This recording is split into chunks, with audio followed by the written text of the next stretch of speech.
Hello friends, this side is Priyanka. Welcome to my channel achievers M. Friends, हमने इससे पहले जो आधा चैप्टर छोड़ा था physical change and chemical change, तो उसी के इसके आगे अब हम देखते हैं यहाँ पे। तो आई होप आप लोग सब अच्छे होंगे। तो चलिए अब हम स्टार्ट करते हैं उसके आगे से। जब तक कि हमने क्या बताया था पहले चैप्टर जो पहले फिजिकल एंड केमिकल चेंज में, कि फिजिकल चेंज में कोई भी न्यू सब्सटेंस यहाँ पे नहीं बनता है और केमिकल चेंज में हमारा न्यू सब्सटेंस फॉर्म्ड होता है।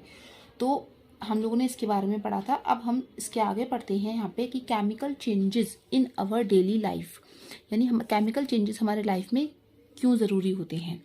तो सबसे पहले क्या है कि let us consider some more examples of chemical changes. कुछ यहाँ पे एग्जांपल दे रखे हैं, जैसे कि हमने देखा है, हम एक्टिविटी अगर हम देखें इसकी, तो जैसे कि हमने आपको बताया था कि burning of ribbon, magnesium ribbon is a क्या है, केमिकल चेंज। यानी जब हम मैग्नीशियम रिबन को जब हम उसको वर्न करते हैं तो क्या होता है कि वाइट डेजलिंग लाइट जो है प्रोड्यूस होती है। ठीक है, तो यहाँ पे यही है कि वर्निंग ऑफ मैग्नीशियम रिबन क्या है, ये एक फिजिकल केमिकल चेंज है।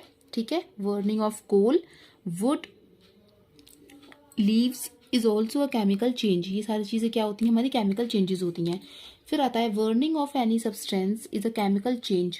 Burning is always accompanied in the production of heat and light. यानी किसी भी सब्सटेंस को जब हम वर्न करते हैं तो क्या होता है, केमिकल चेंज होती है वो प्रोसेस। और वर्निंग जो होती है वो हमेशा क्या करती है, हीट और लाइट के प्रोडक्शन में जो है वो जब भी हम वर्निंग का काम करेंगे तो वो क्या करेगी, केमिकल चेंज का ही जो है प्रोसेस को आएगी आगे। यानी केमिकल चेंज ही हमारा वो प्रोसेस कहलाएगा कि हम किसी भी सब्सटेंस को जब हम वर्न करते हैं तो क्या होता है कि हमारा केमिकल चेंज जो है वो प्रोसेस होती है वहाँ पे, केमिकल चेंज की प्रोसेस। ठीक है, हीट एंड लाइट के प्रोडक्शन में भी क्या होती है, हमारी केमिकल चेंज ही कहलाती है। उसके बाद हम देखते हैं आगे कि N explosion of a fire work. यानी हम किसी भी जैसे अब हम फायर क्रैकर्स होते हैं, जो पटाखे वगैरह जो होते हैं, वो भी क्या है, हमारे केमिकल चेंज है। ठीक है, जो क्या प्रोड्यूस करते हैं, हीट, लाइट, साउंड। ठीक है, एंड अनप्लीजेंट गैसेस, जो कि इससे पहले चैप्टर में, इससे पहले वाले टॉपिक में मैंने आपको बताया था।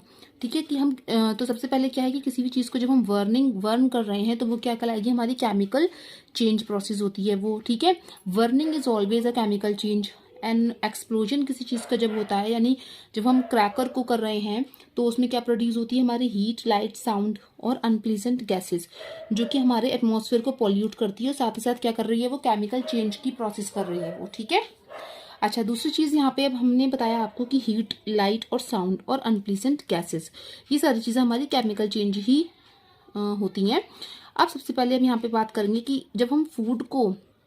जब हमारा फूड क्या होता है कि खराब हो जाता है तो उसमें भी क्या है, एक केमिकल चेंज ही हो रही है। यानी फूड में क्या होती है, एक अनप्लीजेंट स्मेल आती है, तो वो हमारी क्या है, केमिकल चेंज की प्रोसेस कहलाती है वहाँ पे। उसके बाद अगर हम आगे बढ़ें तो यहाँ पे हम देखते हैं कि हमारा क्या है, एप्पल को आपने स्लाइसिस में कट किया, थोड़ी देर बाद जब आप देखते हो उसको तो उसका कलर चेंज हो जाता है। तो यानी जब वो एयर के कांटेक्ट में आया तो उसका कलर क्या हुआ, चेंज हो गया। कैसा हो जाता है, ब्राउन कलर का हो जाता है। यानी वहाँ पे क्या है, एक न्यू सब्सटेंस का फॉर्मेशन हो जाएगा by the action of oxygen. Oxygen से मतलब यहाँ पे एयर है, कि एयर के कांटेक्ट में आने पर उसका कलर चेंज हो गया और एक क्या चीज़ फॉर्मेशन हुई, एक न्यू सब्सटेंस का फॉर्मेशन हो गया। ठीक है, ऐसे ही हमारा पोटैटो होता है। पोटैटो को अगर आप थोड़ी देर के लिए आपने उसको पील ऑफ किया, फिर आपने थोड़ी देर बाद आप क्या देखते हो उसमें, अगर आप पानी में ना डालो तो उसका कलर चेंज हो जाता है, यानी ब्लैक कलर में हो जाएगा। ऐसे ही ब्रिंजल के साथ होता है, उसका भी कलर कैसा हो जाता है, ब्लैक कलर का। ठीक है, क्यों, क्योंकि वो एयर के कांटेक्ट में आने पर वो अपना कलर को चेंज कर देता है और क्या होता है, एक न्यू सब्सटेंस का फॉर्मेशन होता है। तो ये चीज़ें हमारी क्या हो जाती हैं, केमिकल चेंज हो जाती हैं। ठीक है, इसके आगे अब हम पढ़ेंगे। अब हम यहाँ पे देखेंगे सबसे पहले कि एसिड और बेस, यानी जब हम एसिड और बेस को रिएक्ट करवाते हैं तो हमारा क्या होता है, एक न्यूट्रलाइजेशन रिएक्शन होती है। एक क्या है, न्यू सब्सटेंस फॉर्म्ड होगा जो कि हमारा क्या होता है, यहाँ पे सॉल्ट होता है। ठीक है, जब हम एसिड और बेस की रिएक्शन करवाते हैं तो हमारा सॉल्ट बनता है और रिएक्शन कैसी होती है, हमारी न्यूट्रलाइजेशन रिएक्शन कहलाएगी, यानी एक न्यू सब्सटेंस का फॉर्मेशन होता है। ठीक है, अब हम इसके आगे देखेंगे जब CO2 यानी ड्यूरिंग फोटोसिंथेसिस के दौरान हमारा क्या बनेगा, फूड बनता है, यानी हमारा ग्लूकोज बनेगा और प्लस ऑक्सीजन। ठीक है, यानी जब फोटोसिंथेसिस क्या है, हमारी केमिकल चेंज है। तो फोटोसिंथेसिस हमारी केमिकल चेंज है जिसमें हमारा क्या है, फूड बनेगा यानी ग्लूकोज बनता है। ग्लूकोज का जो फॉर्मूला होता है वो होता है हमारा C6H12O6, यानी हमारा होता है C6H12 और O6, ये हमारा हो जाता है ग्लूकोज का फॉर्मूला। तो CO2 प्लस H2O क्लोरोफिल की प्रेजेंस में यहाँ पे ग्लूकोज बन जाता है और प्लस ऑक्सीजन। ऐसे ही हमारा डाइजेशन, यानी हमारा एक फोटोसिंथेसिस केमिकल चेंज हो गया। ठीक है, डाइजेशन भी क्या होता है, हमारा एक केमिकल चेंज होता है जिसमें वेरियस फूड मटेरियल्स जो हैं वो टूटते हैं और एक न्यू सब्सटेंस का फॉर्मेशन करते हैं, जो कि हमारी बॉडी में क्या हो जाता है, बॉडी के द्वारा वो एब्जॉर्ब्ड कर लिया जाता है, जो भी हमारे अंदर न्यू सब्सटेंस का फॉर्मेशन होता है। ठीक है, तो आप लोग इसको ध्यान में रखना कि फोटोसिंथेसिस हो जाता है, डाइजेशन हो गया, और जो पोटैटो, एप्पल, ये सारी चीजें क्या होती हैं हमारे, जिसके कलर चेंज हो जाती हैं, वो सारी चीजें हमारी केमिकल चेंज में आ जाती हैं। और जहां पे न्यू सब्सटेंस का फॉर्मेशन होता है वो भी हमारा केमिकल चेंज प्रोसेस कहलाती है। ठीक है, तो ये चीज आप लोग ध्यान में रखना। फिर अब हम आगे बढ़ेंगे यहाँ पे रस्टिंग ऑफ आयरन। तो रस्टिंग ऑफ आयरन क्या होता है वो हम देखेंगे यहाँ पे। अब हम यहाँ पे रस्टिंग ऑफ आयरन के बारे में पढ़ते हैं। तो रस्टिंग ऑफ आयरन क्या होता है कि जब आयरन ऑब्जेक्ट पर, ठीक है, जब आयरन ऑब्जेक्ट को आप मॉइस्ट एयर के कांटेक्ट में केमिकली आयरन ऑब्जेक्ट को जब आप एक मॉइस्ट एयर में छोड़ देते हो, ठीक है, तो क्या होता है कि वो केमिकली रिएक्ट करता है ऑक्सीजन के साथ, ऑक्सीजन एंड वाटर के साथ। ठीक है, तो क्या होता है, एक red brown flaky substance form हो जाता है जिसको हम रस्ट कहते हैं। तो ये चीज आप ध्यान में रखना कि जब आप आयरन को एयर के कांटेक्ट के साथ जब वो कनेक्ट होता है एयर और वाटर के साथ, ठीक है, एयर यहाँ पे ऑक्सीजन से मतलब है कि जब आप ऑक्सीजन और वाटर के साथ जब कंबाइंड करते हो आयरन के साथ, तो हमारा क्या बनता है, एक आयरन ऑक्साइड बनता है जिसको आप क्या कहते हैं, रस्ट कहते हैं। रस्टिंग जो है वो किस में होता है, ऑक्सीजन और वाटर की प्रेजेंस में कोई भी कांटेक्ट जब होगा तो वहां पे रस्टिंग प्रोसेस कहलाएगी। ठीक है, तो हम कह सकते हैं कि जितना ज्यादा ह्यूमिड है एयर में, यानी जितनी ज्यादा मॉइस्चर है उतना ही क्या होता है, रस्टिंग की प्रोसेस तेज हो जाती है। तो the more humid the air the faster the rusting occurs. तो ये चीज अब ध्यान में रखना कि जितना ज्यादा एयर में मॉइस्चर होगा उतनी ही ज्यादा रस्टिंग की प्रोसेस जो है वो फास्ट हो जाती है। ठीक है, तो इसी चीज को हम क्या कहते हैं, रस्टिंग ऑफ आयरन कहते हैं। ठीक है फ्रेंड्स, तो अब इसके आगे बढ़ेंगे।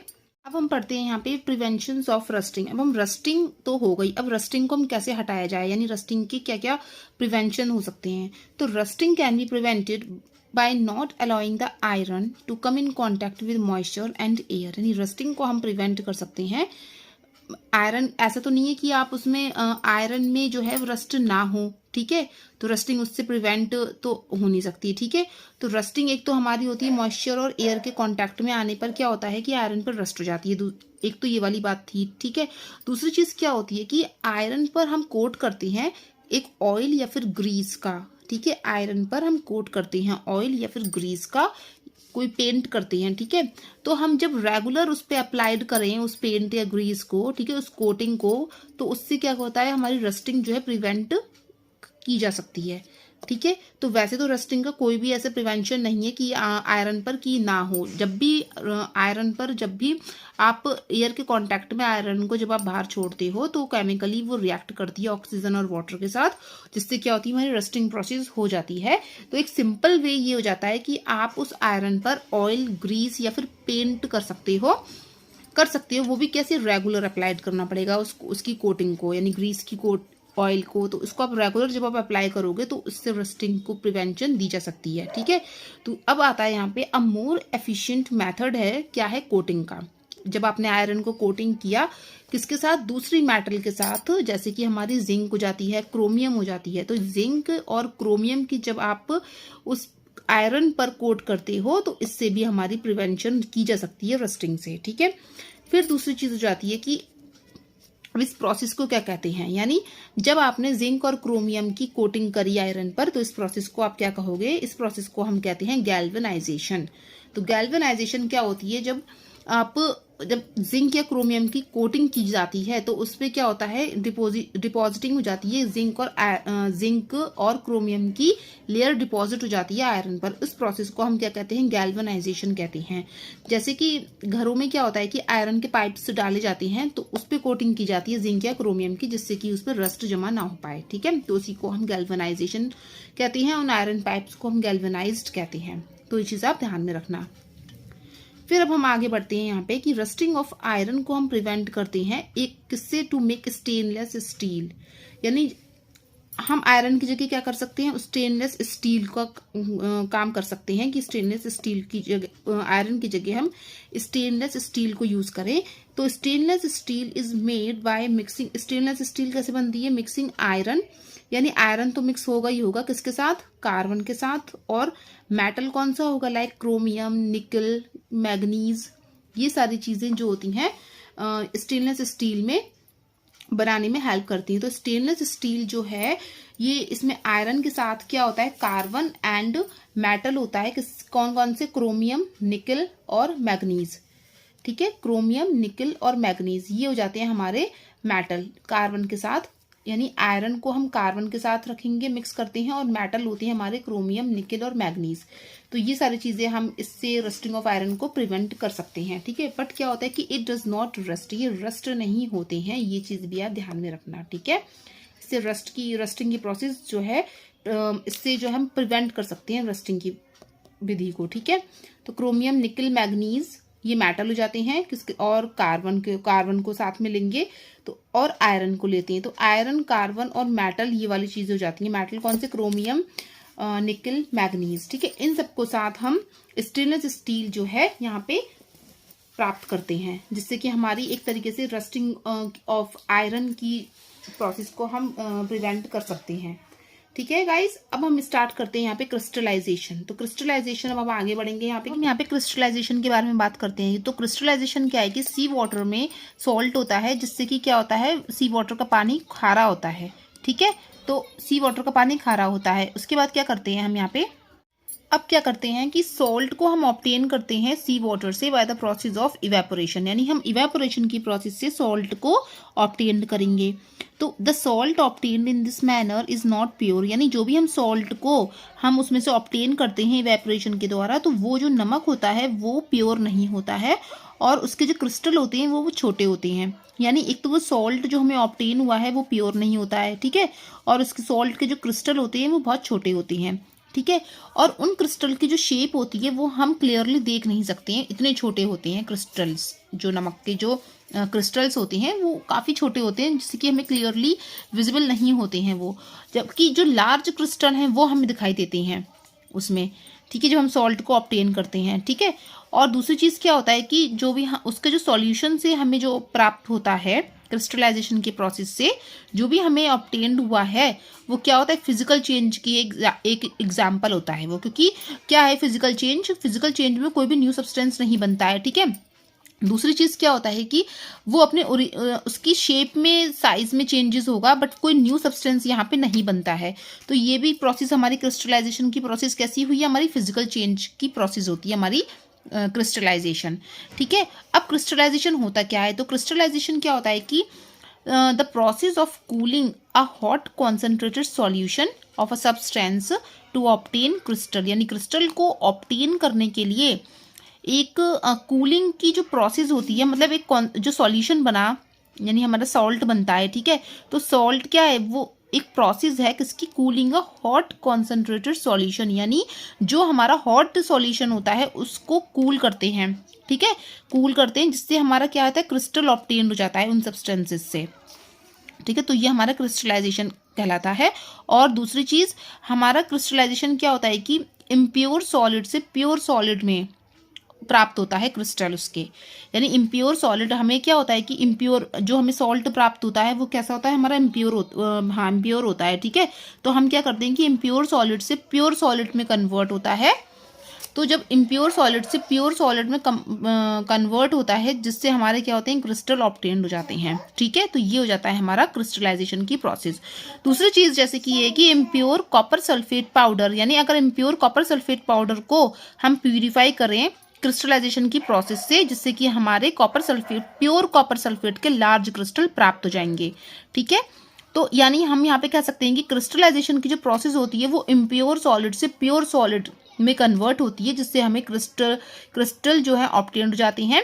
जैसे कि यहाँ पे है कि एग्जाम्पल लेंगे, ये एक तरीके से बताया गया है कि कॉपर सल्फेट का पाउडर है, इम्प्योर कॉपर सल्फेट पाउडर है, तो वो क्रिस्टलाइजेशन की प्रोसेस के द्वारा हमें प्योर कॉपर सल्फेट में प्राप्त हो जाता है, यानी उसके लार्ज क्रिस्टल हमें प्राप्त हो जाएंगे। ठीक है, तो ये सारी प्रोसेस हमारी क्या होती है, क्रिस्टलाइजेशन की प्रोसेस थी। तो आई होप आपको समझ में आया होगा क्रिस्टलाइजेशन और केमिकल चेंज।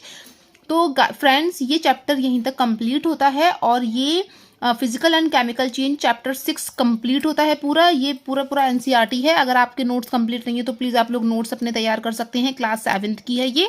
अब मैं यहाँ पे चैप्टर 7 स्टार्ट करूँगी, जो कि एडेप्टेशन, वेदर एंड क्लाइमेट वाला है, कि जिसमें हमारे एनिमल्स कैसे अडेप्ट होती हैं। फॉर एग्जाम्पल, जैसे कि मैं बात करूँ यहाँ पे बियर की बात करते हैं, तो बियर, जो पोलर बियर होते हैं ना, वो उनकी शेप वगैरह कैसे होती हैं, वो कैसे अपने आप को वहाँ पे जो है सर्वाइव कैसे कर पाती हैं वो अपने जो कोल्ड क्लाइमेट होते हैं वहाँ पे। तो अब हम चैप्टर 7 स्टार्ट करेंगे यहाँ पे, क्लास 7th का चैप्टर 7 एडेप्टेशन।